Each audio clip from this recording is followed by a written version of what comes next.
Good evening, everyone. Good evening. Welcome to Allergyville. It is it's nice and warm and windy, and get all the allergies running around loose out there, but we are here tonight, and that's the important thing. And we are in Acts chapter 21 tonight. I'm going to spend a little bit of time echoing back into a couple of the other chapters. Chapter 21 is kind of an interesting chapter. Luke, of course, by inspiration, is writing this, and many times when he writes, he all of a sudden, Paul and the group are here, and then they're over here somewhere, and he doesn't give us much detail on how they got from here to there. But in chapter 21, for whatever reason, he gives us a lot of detail on the movements of Paul and his a group of people going down to Jerusalem. So we'll look at that and some other things. But I thought there were two things that were interesting that I'd like to touch on very quickly. First of all, I want to touch on the route itself, and hopefully you can see that on the bigger screen. But notice, we don't know a lot about what Paul did when he went through on his third missionary journey. What really did he do in what we call Turkey today? He makes a beeline for Ephesus, where he spends a lot of time. And Luke doesn't tell us much about that trip. Was he walking? Was he on a moped? Was he on one of these scooters you can rent? Or was he walking? Wouldn't that be interesting to see Paul on a scooter? He's moving around. But we aren't told a lot, and yet we are told a significant amount about his trip from Ephesus. And that's what the first part of chapter 21 is about. But before we step into that, I thought it would be interesting to look at a couple of interesting things that we didn't have time to look at, and we've got time tonight to look at some things. In Acts chapter 18, Paul does something that has been discussed in different in different lights, and I thought we'd spend a little time. And it says, the verse in 18 says, after this, Paul stayed many days longer. He's starting his trip back yet over there in Corinth. And then he took leave of his brothers and set sail for Syria. And with him he took Priscilla and Aquila. At Cenchreae, he cut his hair, for he was under a vow. And I thought we'd spend a couple of minutes talking about vows. And then the concept of a vow is repeated the second time in our lesson tonight, so we'll save that for another time, or later tonight. But Paul, in only two occasions, the only two times recorded, was in some kind of a vow situation. Now, we tend to jump over this because we don't really know a lot about it, but I thought it would be good to talk about it. There are several different kinds of vows that the Jews could put themselves under, the men especially. Women could, I guess, but we're never told much about that. But men could put themselves in a vow, voluntary, and usually it was to commit yourself for a season, whether it was 1 day, 7 days, 30 days, or 6 months. You committed yourself for a season of time for a certain project or purpose. And you committed yourself to God in that time period. And when you finished the vow, during the vow, as a man, you never cut your hair, never cut your beard. I looked pretty scraggly in about 6 months of not trimming anything. And this is the kind of vow that John the Baptist was under. He was under what's called the Nazirite vow. And under the Nazirite vow, you didn't have anything to do with grape juice or the grape at all, and other things. That's why I don't think Paul was actually under a Nazirite vow, because from time to time he celebrated what on the seventh day, or the first day of the week? The Lord's Supper. So I don't think he was placing himself under a Nazirite vow, which was for a different reason. But he placed himself in a vow situation. And why do you think he would have done that? Who is he trying to have an impact on? The Jews that continue to reject him. And so if you read through some of the various commentaries and ideas, it seems to be the prevalent idea is that he placed himself in a vow situation sometime during the end of his third missionary journey for the purpose of having some kind of a positive relationship with the Jews. It was never against God's will for him to do this. but it's not for us today. This was a thing for the Jews in the Jewish world. And he was trying to have a positive impact on the Jews with the gospel. You know, in one place he says, I become all things to all men that I might what? Save some.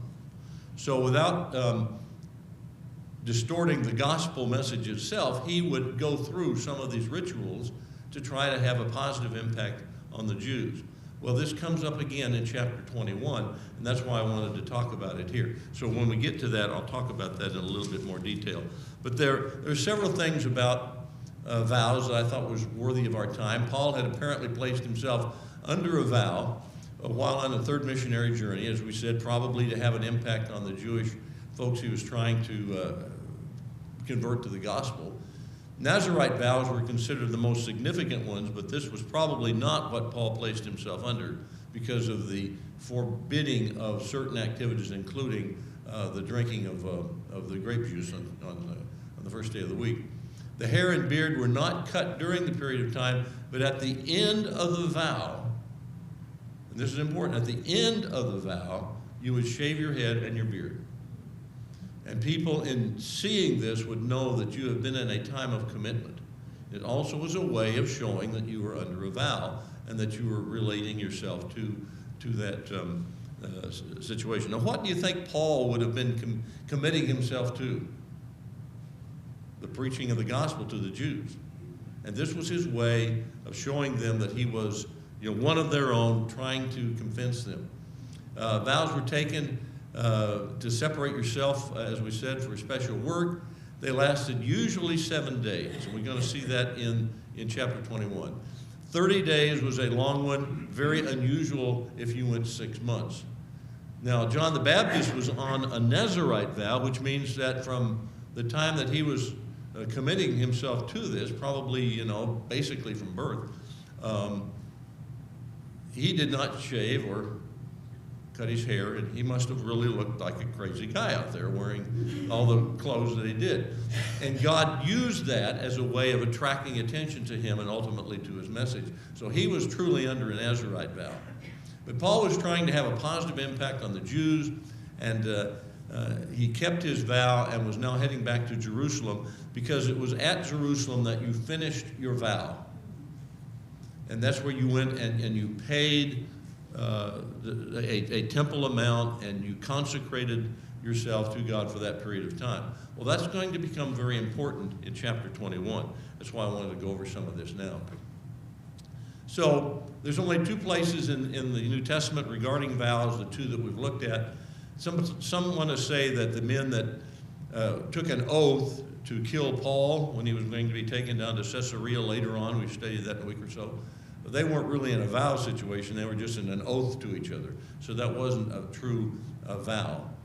But Christians are never taught to take a vow except for our promise to serve the Lord. It's never called a vow, but it has the same kind of impact. When you become a Christian, you are saying, Jesus is my Lord, I'm going to follow him. And that's the closest we ever come to a Christian taking a vow. But it's actually more important than what any of the Jews ever did, because it's an eternal issue. So I thought it would be interesting to talk about some of those things as we get into our lesson, and we'll talk a little bit more about the vow situation in chapter 21 in a few minutes. Now we get into the tourist's guide to Paul's journey. And we see previously here, I wanted to touch on one other thing before we get into chapter 21. Back in 20, verses 29 through, well, really it starts in about 27, Paul is spending time with the elders from Ephesus. He's called them down to him because he doesn't want to waste any more time. Waste is the wrong word. Spend any more time than he has to in getting to Jerusalem. But he commissions these elders. And I just wanted to touch on these because these are things that Keith and I ponder. And it's a heavy weight. And I wanted to share that weight with you so you can help bear it with us. Starting in verse 29, it says, I know that after my departure, fierce wolves will come in from among you, not sparing the flock. And from your own selves will arise men speaking twisted things and drawing away disciples to them. Therefore, be alert. We can read over that and have it not impact us too much if we're not serving in a leadership capacity. But let me tell you, that's a heavy, heavy, heavy verse. He says, first of all, watch out for these fierce wolves that will come in among you, probably implying the congregation. And then he gets more specific when he says, watch out for among yourselves will arise men speaking twisted things. There are a lot of good people in the world, and there are a lot of good, dedicated leaders. But sometimes things can happen, things can get taught and spread, and it will cause problems within a congregation. And the elders have the responsibility to watch out for that, and they need your help in understanding and maybe studying that topic more. So I just wanted to reemphasize that of all of the verses in Acts, this is one that weighs heavy on us. Then I want to get started in chapter 21. They're leaving now, and there's a neat map here that kind of shows most of this route. They're going to leave the seaport of Ephesus called Miletus, and they're going to go down and follow that red track. So see if you can follow the red track as we read on. And when we had parted from them, that's the elders in Ephesus, and set sail, we came by a straight course to Coos, and the next day to Rhodes, and the next day, and from there on to Patara, or Patara, however you want to pronounce it. And having found a ship crossing to Phoenicia, where's Phoenicia? What's another name for Phoenicia? Palestine, that area? That area over there is where it's going to go. Having found a ship that was crossing to Phoenicia, we went aboard and set sail.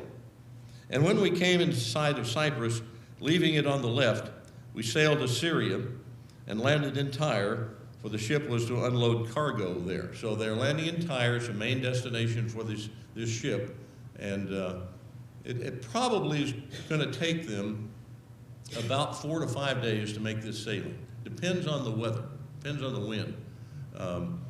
You can make it in 2 to 3 days or 3 to 5 days, depending on what the weather was. So we've been traveling now from Miletus down here probably somewhere around 9 days. He's been on boats. And having sought out the disciples, we stayed there for 7 days. So he's staying in Tyre for 7 days. So he's probably been on the road for at least 2 weeks, if not 3.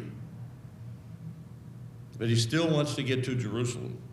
So he doesn't stay there any longer than he has to. And by the Spirit, they were telling Paul not to go to Jerusalem. Now, I find this fascinating. If the Spirit is telling him not to go to Jerusalem, and he's going to Jerusalem anyway, there seems to be a little bit of battle of wills. But the Spirit is telling him that there's going to be a problem if you do go to Jerusalem. Kind of tells me that Paul had an excuse not to go. But he had this commitment to go on and be in Jerusalem.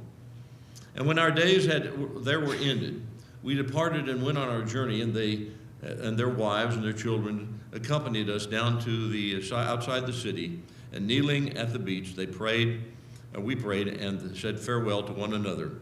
Then we went aboard the ship, and they returned home. So he spent some time with the family in Tyre. Why 7 days? Well, we can assume maybe that's to be there on the Lord's Day. We can also assume that maybe that's when the next ship was leaving. I don't know. But he did get to spend some quality time with the church in Tyre, and they would never see him again. Verse 7, and when we had finished the voyage from Tyre, we arrived in Ptolemais, and we were greeted by the brethren. How would they know? I don't know. Maybe somebody's running down and telling them it's not that far away. Paul's on his way. His cadre is on the way. And they stayed with them for a day. And the next day we departed and went to Caesarea, and we entered the house of Philip the evangelist, who was one of the 7, and stayed with him. Do you remember the stories of Philip? Tell me some of the things about Philip you remember. Well, he's got 4 daughters, and they do that. But what about Philip do we know in previous time? Yep. He's been an evangelist. He was one of the 7 that helped the dispersal of the food and the funds to the Grecian widows. So he's somebody that's been around, involved in the church in different capacities for a long time. Okay, and verse 9, he had 4 unmarried daughters who prophesied. And this verse gives a lot of people a lot of problems. We got women preachers. We got this. Well, the word prophesy can mean what? Teach, preach, prophesy in the traditional sense. What do you think they were prophesying? We know probably what they were prophesying about because it becomes very apparent that more people are going to try to keep Paul from going down to Jerusalem.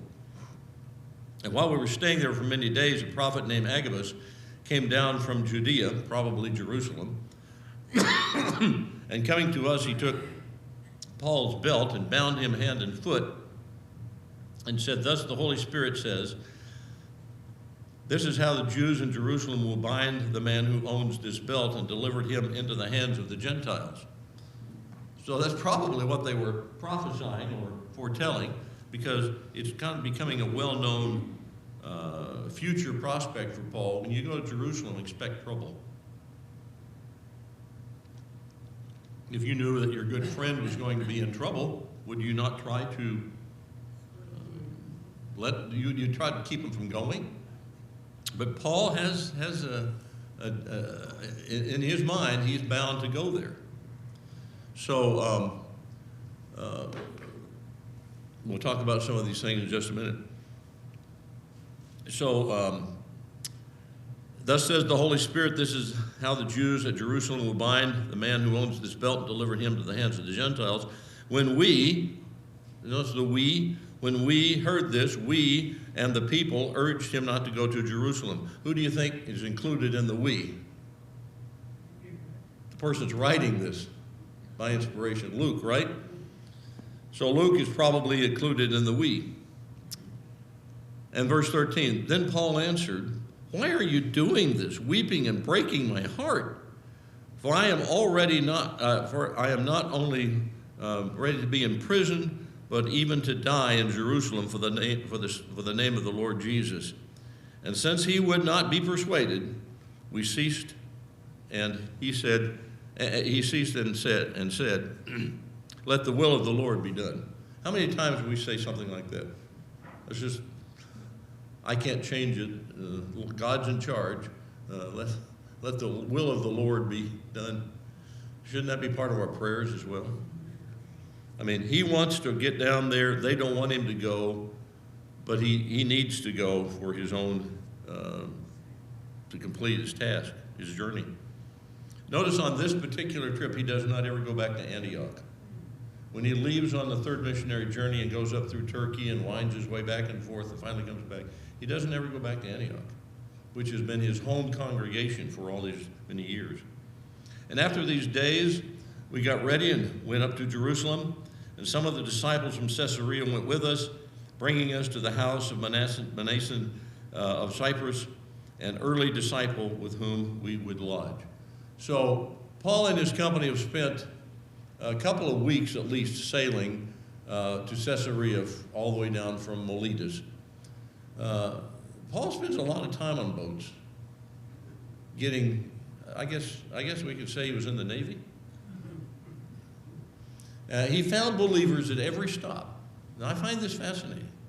Remember, the church is kind of in its growth period here, but he finds believers at every stop, and they house him, and they feed him, and they help him. Has he got a good reputation? Is that why, I'm trying to figure out where he comes up with all these boats to get on? Is it people that believe in him? They probably help him with it, maybe the funding of it, sure. They may know, hey, there's a boat going from here to there. Luke doesn't give us that kind of detail. But traveling by way of boat, it's kind of like a pseudo-taxi cab in some way. There are boats all over the place. And it probably was not hard for him to find a craft to go somewhere. You could go up and down the harbor until you found a boat that was heading out to Tyre or wherever you're going. And he found hospitality everywhere he went. And he, and it's not just Paul. I don't know how many people are with him, but I'm guessing there's 10 people with him. That's just always been my guess.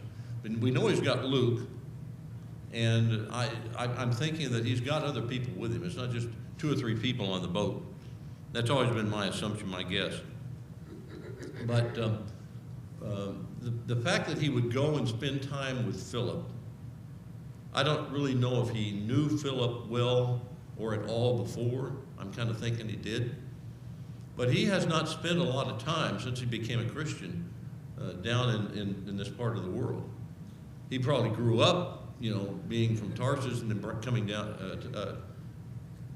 Tarsus, and coming down and spending most of his childhood and going to the great colleges of Jerusalem.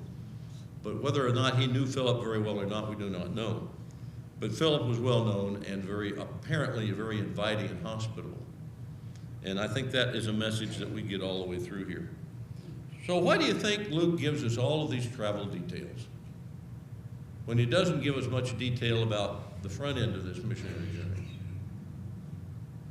Now, this is strictly your opinion. It's not you're not going to get any bad points. Why do you think, why are we told this? There's a couple of things that come to mind. I think it shows Paul's commitment to finally get to Jerusalem. He could have stopped at any point along the way. Caesarea or Tyre is not that far from Antioch. He could have right there gone up to Antioch and stayed safe. But he had a commitment to get to Jerusalem. I think that part of what I see is this commitment. And secondly, it shows the relationship that Paul had with the people, with the church. And they were always willing to help him and provide for him a way. Sure. Don't you think his commitment reminds me of the Jews at Jerusalem to see what he had done among the Gentile people? He wanted that information known. Yeah. I've always assumed that getting to Jerusalem was part of his vow, because he needed, as a Jew, he needed to go to the temple and complete the vow. That was just part of the tradition. But along the way, he took advantage of all these other things as well. Okay, so Abacus has come up, and you go to Jerusalem, you're going to get put in jail, the Gentiles are going to arrest you. Many argued that Paul should not go, but he would not listen, and he decided that he was going to go and suffer for Jesus again, with the emphasis on again. Think of all of the things that Paul went through on his missionary journeys. How many times has he been in jail or restricted in some way? Many times. He's got a rap sheet. False teacher. Over and over. Verse 17, when we came to Jerusalem, the brothers received us gladly. And on the following day, Paul went in with us to James and to the elders, and the elders were present. And after greeting them, he related to them one by one. It's interesting that Luke would say one by one. He took time, he took detail to go over all of the things that God had done to the Gentiles through his ministry. And when they heard it, they glorified God. And they said to him, "You see, brother, how many thousands there are among the Jews who have believed." So apparently, the last time we read of a number, it's like 5,000 men alone, and then we've got other things. Now we've got thousands and thousands of believers. And so we have a problem, because in verse 20 it says they are zealous for the law. So they're Christians, but they're zealous for the law. And so Paul's got a problem because he has this reputation. And that reputation starts in verse 21. And they have been told about you that you teach the Jews who are among the Gentiles to forsake Moses, telling them to not circumcise their children or to walk according to our customs. What then is to be done? Well, they've got a problem. How are they going to solve this problem? Well, they have an idea. Now, we might not think it's the best way to solve it, but they come up with an idea. What then shall be done? Verse 22. They will certainly hear that you have come. Do therefore what we tell you. We have 4 men who are under a vow. So even within the congregation, there are those that are still following the Jewish process of vows. He says, we have these 4 men that are under a vow. Take these men and purify yourself along with them and pay their expenses so that they may shave their heads. They're under the vow. They go and pay the tribute for the vow, and then they can shave their heads and complete the vow. That's how they did that. Thus they will all know that there is nothing in what they have been told about you, but you may yourself also live in that you yourself also live in observance of the law. And it makes me wonder, Paul grew up under the law, and he's been teaching them that the law is no longer valid, but there are customs and traditions within the Jewish people that's not going to stop just like that. What did it take for it to stop, finally? AD 70, the destruction of Jerusalem and the forbidding to repopulate the city of Jerusalem.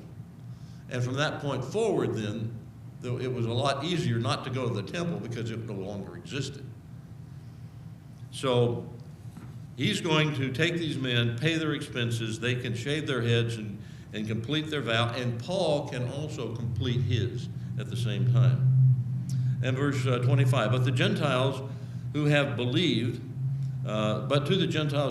we've sent a letter. And you remember this letter from chapter 15? This is kind of and Paul already knows this because this is the same material that he's taken into the Gentile world, but it kind of refreshes our mind. We sent them a letter with our judgment that they should abstain from what has been sacrificed to idols, and from blood, and from that which has been strangled, and from sexual immorality. Does that ring a bell? This is the letter that we read in Acts 15. Then Paul took them in, and the next day purified himself along with them, and went into the temple, giving notice when the days of the purification would be fulfilled, and an offering was presented for each of them. It was part of this process here. So Paul is completing his vow. These men are completing their vow, and you think everything's going to go right. All right. But it backfires. And so we have Paul, who's going to be arrested. And I won't go into these except to say that Paul was well received by James. It's interesting, he points out James, and by the elders in the congregation there. How many elders do you think they had with thousands and thousands of members? More than 2. Believe me, they'd have more than 2. So thousands become Christians. They hear Paul, all the things we've talked about. So Paul takes the 4 men and he takes them to the temple, and they go through this process, but something happens in the process. They don't see who they think that they see. And why do you think Paul went along with this plan? Maybe it was the wisest decision. He wants to keep things tamped down as much as possible, because ultimately he wants to convert them to Christianity. Is he violating anything in the New Testament about doing all these things? I don't think so. I don't think Paul would do that. He also said, I will do all things in order to save some people. Yeah. He became whatever he needed to become to be able to save. I become all things to all people that I might save some. And so, starting in verse 27, we'll just read on for a few minutes. When the 7 days were almost completed, that's the time of completion of the vow, the Jews from Asia, seeing him in the temple, stirred up the whole crowd and laid their hands on him, crying out, "Men of Israel, help! This is the man who is teaching everyone else everywhere against the people and the law and this place, the temple. Moreover, he even brought Greeks into the temple as they defile this holy place. For they had previously seen Trophimus, or however his name is pronounced, the Ephesian, with him in the city. And they supposed that Paul had brought him into the temple. So Paul has been having a conversation with somebody. They knew that he was not a Jew, and that they think that he's one of these 4 is this guy. Then the people were all stirred up. And the people ran together and seized Paul and dragged him out of the temple, and at once the gates were shut. So they're going to close the place down. They got this guy. They finally got him. And as they were seeking to do what? Kill him. Whoa, they are mad. Word came to the tribune of the cohort that all Jerusalem was in confusion. Now, if you picture the temple on the east corner of the temple is where the Romans had a guardhouse. And so it'd be very easy to run over there and get the guys and come bring them back. So it wasn't a 2-hour run to get help. It wasn't very far. And when they saw the tribune and the soldiers, they stopped beating him. How many times has Paul been beaten and whipped and stoned? Maybe he said, not again. The Lord saved me these many times. I think he has confidence it's going to happen again. Then the tribune came up and arrested him and ordered him to be bound with 2 chains, and probably one on the wrists and one on the feet. And some of the crowd were shouting one thing and some another, and they could not learn the facts, so they were going to take him into the barracks, verse 35. And when he came to the steps, he was actually carried by the soldiers because of the violence of the crowd. They are mad. And the mob of the people followed, cried out, "Away with him." They don't want him around anymore. So as we bring the chapter to a close, we see that Paul was about to be taken inside the barracks, which is connected to that northeast end of the temple. And he says, may I say something to you? And he said, do you know Greek? So he's speaking to the Greek languaged tribune. Are you not the Egyptian who recently stirred up a revolt and led 4,000 men out into the wilderness? And Paul said, I am a Jew from Tarsus in Cilicia, a citizen of no obscure city. In other words, I come from a good city. I have a good background. And I beg you, permit me to speak. And when he had been given permission, Paul, standing on the steps, motioned with his hand to the people, and there was a great hush. I can't imagine this. They want him dead. They're mad at him. But he motioned in some way. People said, shh, listen, he's going to talk. Does he talk to them in Greek? He says, and he addressed them in the Hebrew language. Now, you have to come back next week, and you can use your ticket stub and get in free and see what he's going to say. But this has just been kind of a fascinating little chapter for me. Some of the lessons that I think we learned, well, Paul was anxious to get back to Jerusalem, and I think the parallel for us is that we should be anxious to spread the gospel and not let things hold us back. Secondly, we need to press on, even though there's a lot of negative influence and it's strong around us. We need to just keep on going. We live in a crazy, crazy time. You can't listen to the news for 30 minutes without hearing some of the ungodly things that take place in our world. No good news. There's no good news out there, but there sure is good news right here. And we need to find ways to make peace without compromising doctrine. And this is what I think Paul was really trying to do. Come up with a way to try to open the doors to evangelize to the Jews, which he was reasonably successful at outside of Jerusalem. He wasn't overly successful at it. So we come back next week and you get to hear the next exciting installment of the life of Paul as he is arrested again. Talking to Carl last night. Yep. And he said he's of the belief that life, everyone gets up thinking of ways to make God angry